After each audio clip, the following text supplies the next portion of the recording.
Welcome to MarineMax Pensacola. Today we're going to do a walkthrough of the 2019 Grady-White 215 Freedom. This hull color is Coastal Fog. The boat is powered by a Yamaha 200 4-stroke. Does have nice transom seating and dual battery switch with dual batteries.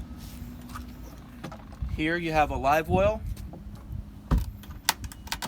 and a pop-up ski tow bar. As we enter the boat, this setup is going to be the dual helm chairs, adjustable armrest, tilt steering. This is the new Yamaha digital controls, also with a built-in GPS, fusion stereo, pull-out drawer for your wallet and keys. This does have the head on the port side.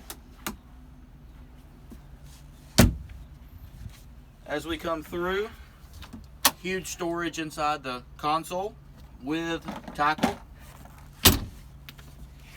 And up in the bow, you'll see plenty of bow forward seating with low profile rails. This concludes the walkthrough of the 2019 Grady-White 215 Freedom. Come see us at MarineMax Pensacola.